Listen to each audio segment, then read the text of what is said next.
किसी ने सच कहा है, तड़प होनी चाहिए कामयाबी के लिए। सोच तो हर कोई लेता है। स्वामी विवेकानंद ने अपने विचार व्यक्त किए थे। बहुत ही इंपॉर्टेंट, बहुत ही इनक्रेडिबल विचार थे। वो मैं आपके सामने रख रहा हूं। Take up one idea, make that one idea your life. Dream of it, think of it, live on that idea. Let the brain, the body, muscles, nerves, every part of your body be full of that idea. And just leave every other idea alone. This is the way to success. और simple सी बात है, अगर जुनून sir पे सवार हो success का, तो आपको कोई नहीं रोक सकता आपका अपना मंजिल पाने के लिए। लेकिन सबसे इंपॉर्टेंट बात है, खुद पे इमेंस फेथ होना भी बहुत जरूरी है। और उस इमेंस फेथ को बनाने के लिए सबसे पहले you have to put your pen to action. आपको एक्शंस को अपनाना है। You have to organise your thought process. एकदम क्लीन, नीट एंड क्लीन सोचना है आपको। क्लियर कट थॉट प्रोसेस चलना चाहिए। बहुत सिंपल सोचना चाहिए। Straight way, without thinking too much, you need to put pen to paper. That's a basic thing first. And ये बहुत क्रूशियल टाइम चल रहा है, आखिरी एक महीना। एंड अभी नहीं तो डेफिनेटली कभी नहीं, बिल्कुल सही बात है।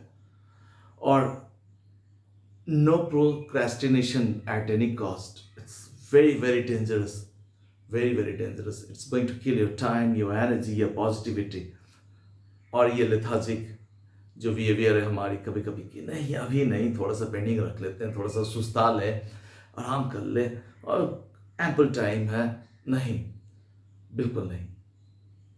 ये बहुत ज़रूरी है कि एकदम time bound, make your day long. बिल्कुल। और मैंने पहले भी कहा था अपने पुराने वीडियो में कि ये जो ब्रह्म मुहूर्त होता है particularly 4 o'clock, 4:30, absolutely wonderful time, beyond any doubt. Believe me, आप हंसेंगे क्योंकि आपकी आदत है लेट नाइट पढ़ाई करने की और 10, 11, 12 बजे तक उठने की। लेकिन आप कैलकुलेट करके देखेंगे आपका दिन बहुत छोटा हो जाता है। You fruitfully do not utilise the time effectively, your day becomes very short. और प्लान करते करते ही सारा दिन निकल जाता है कि नहीं, एंड बॉडी बिकम्स थोड़ा सा चाह रहा है कि चलो थोड़ा सा और किसी बहाने हम टाइम चुरा लें, थोड़ा रेस्ट कर लें। और ऐसे करते करते शाम हो जाती है। शाम को 2-4 घंटा पढ़ते हैं, फिर दिन लंबा करते हैं डिनर विनर के बाद। And you know it keeps on. Comfort zone से बाहर आना बहुत ज़रूरी है। लेट मी टेल यू, आपने जो अपना कंफर्ट जोन तैयार कर लिया, इसे इमीडिएटली बाहर आना चाहिए आपको। बहुत बहुत इंपॉर्टेंट बात ये है। अब कैसे बाहर आएंगे? ये थ्रू शेयर विल पावर और बिल्कुल स्टिक टू योर प्लान एकदम।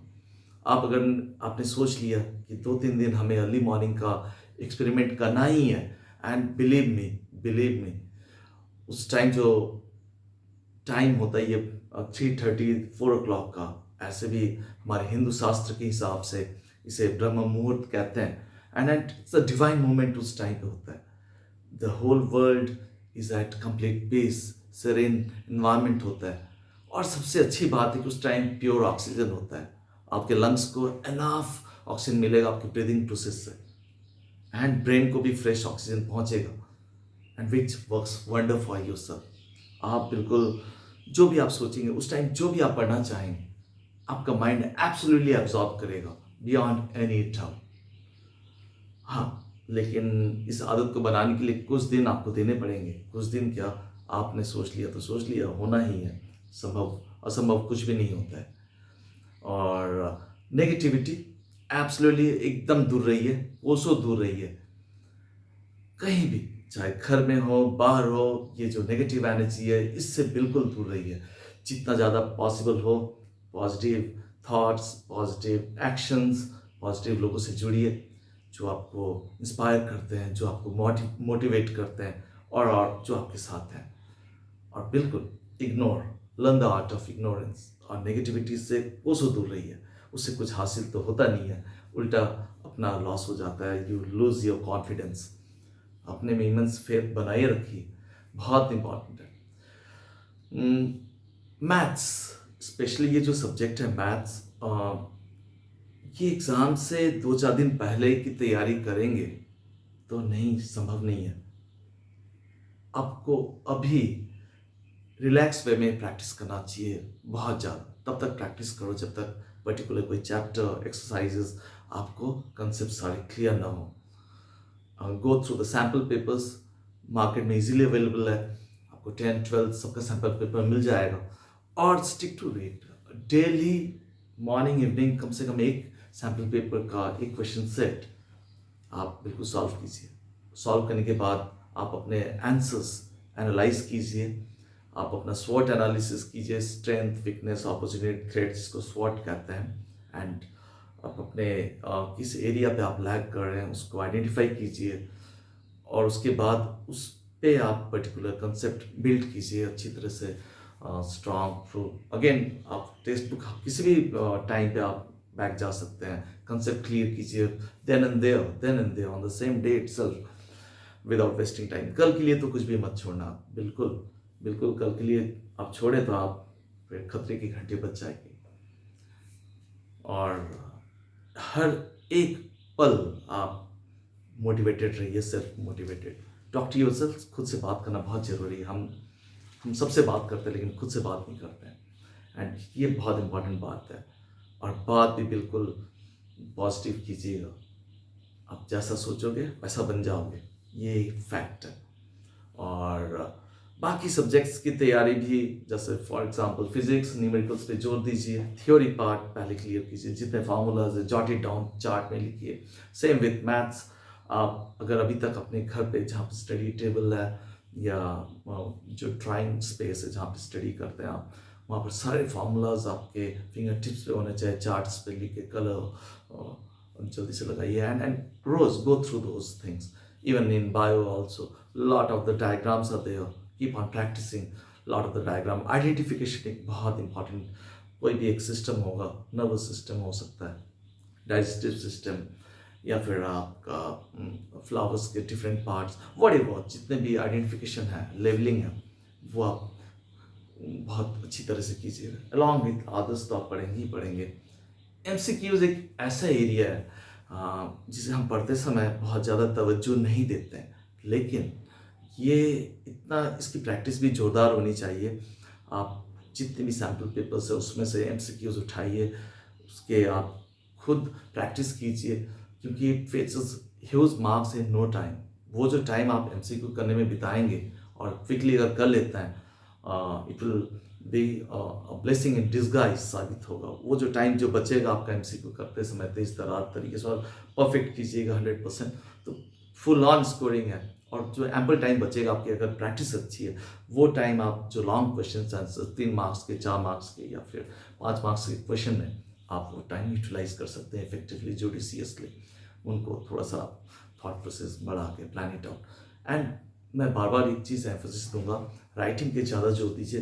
बिल्कुल आप पहले कंसेप्ट, जरूरी है कंसेप्ट को रिविजिट करना, उसको रिकैप करना, रिकैपिचुलेशन भी बहुत इंपॉर्टेंट है, and retention of the concept. और ये कैसा होगा? थ्रू कांस्टेंट रिवीजन, लगातार। और एक जो मैंने ट्रेंड फॉलो किया कुछ में, कि दे कीप ऑन, एक सब्जेक्ट सुबह उठाते हैं और सारा दिन पढ़ते हैं, सारा रात हो जाता है, सोचते हैं कि ये सब्जेक्ट हो गया, लेकिन at the cost of 1 subject आपने 5 सब्जेक्ट को एक दिन के लिए शेल्फ में रख दिया। वो तो मेमोरी से ऑलमोस्ट जो रिसेंट टॉपिक्स हैं वो सब उड़ गए। और हमें पता है, एकदम साइंटिफिक ये फैक्ट है कि ब्रेन की रिटेंशन पावर कमती जाती है अगर हम उन्हें रिविजिट ना करें उन कंसेप्ट्स को। तो आप एक काम कीजिए, रोटेशन पॉलिसी पे बिल्कुल फेथ रखिए। मॉर्निंग पे आपने कोई एक मेजर सब्जेक्ट आपने जो चुना उसे पढ़िए, उसके बाद विद इन 2 आवर्स 2.5 आवर्स के बाद पिक अप अनदर सब्जेक्ट, उसके जो टॉपिक्स हैं उस पर काम कीजिए, again come back to the first subject. तो एटलीस्ट दिन में 3 सब्जेक्ट्स मैं तो एडवाइस करूँगा डेफिनेटली आप फॉलो कीजिए, rather than sticking to a particular subject. क्योंकि ऐसे आप देखेंगे तो 5 आपके मेजर सब्जेक्ट्स हैं, तो हर 5वें दिन आप पहला वाला सब्जेक्ट रिपीट कर रहे हैं, मैं तो इस पॉलिसी के साथ बिल्कुल नहीं जाऊँगा। एंड आपकी जगह अगर मैं होता तो I would have rotated the subjects daily wise, even topics भी मैं रोटेट करूँ। If some topics I am finding it bit difficult, I will keep it then and there, उसको मैं दोबारा से स्क्रैच से एक बार देखना चाहूँगा और कॉन्फिडेंटली उसे तैयारी करूँगा। और इस टाइम पे एक इम्पॉर्टेंट बात है, no time killing exercises whatsoever. मन चाहेगा उछलेगा बार बार मोबाइल को टच करने के लिए, टीवी वगैरह ऑन करके, प्ले स्टेशन गेम या म्यूज़िक सुनने के लिए। म्यूज़िक अगर सुनना ही है तो थोड़ी देर के लिए सूदिंग म्यूज़िक, इंस्ट्रूमेंटल म्यूज़िक जिससे कोई डिस्ट्रैक्शन ना हो, आप बिल्कुल सुन सकते हैं। और थोड़ा सा लोग करते नहीं हैं, पता नहीं क्यों। लोग वैल्यू उसी को देते हैं जब it comes with a cost. Because प्राणायाम जो है वो it comes free of cost, तो हम उन्हें इंपॉर्टेंस नहीं देते, लेकिन इनवैल्यूएबल है ये प्राणायाम। अगर अभी भी आप बहुत रेस्टलेस काइंड का फील करते हैं, एनर्जी आपकी गॉट डिविएटेड वेरी इजीली, एक पर्टिकुलर पॉइंट पे आप थोड़ी देर के से ज़्यादा फोकस नहीं कर सकते, तो प्राणायाम इज़ द बेस्ट थिंग। इससे एक तो ऑक्सीजन इंटेक भी बढ़ जाएगी, ब्रेन तक ऑक्सीजन सफिशिएंट अमाउंट में पहुंचने लगता है, और साथ साथ आप कूल एंड काम हो जाते हैं। जब आप कूल एंड काम हो जाते हैं तो आपको अपना लक्ष्य बहुत क्लियर दिखता है, एंड यू फिर पैनिक बटन प्रेस नहीं होता, एंड यू फील मोर री एनर्जाइज्ड, अंदर से रिवाइटलाइज्ड हो फील करते हैं अंदर से। एंड जब अंदर से आवाज़ आती है फिर आपको कोई नहीं रोक सकता। तो प्राणायाम को make it a part of your life. मैं ये नहीं कह रहा हूँ कि एग्जाम के लिए इसे आप एक एक्सपेरिमेंट कीजिए 2-4 दिन, within a week, mark my word, you will get the result, the benefit, immense benefit आपको मिलेगा।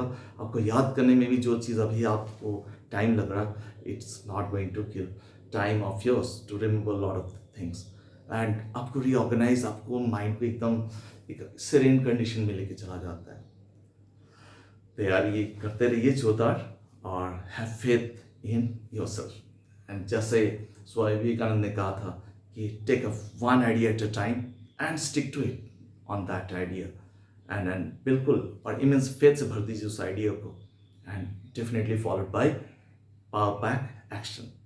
All the best, keep on practising hard. आप फीडबैक देते रहिए हमें, और कोई भी इनपुट आपको चाहिए किसी वक्त 24/7, DP is always there. Bye bye and take care.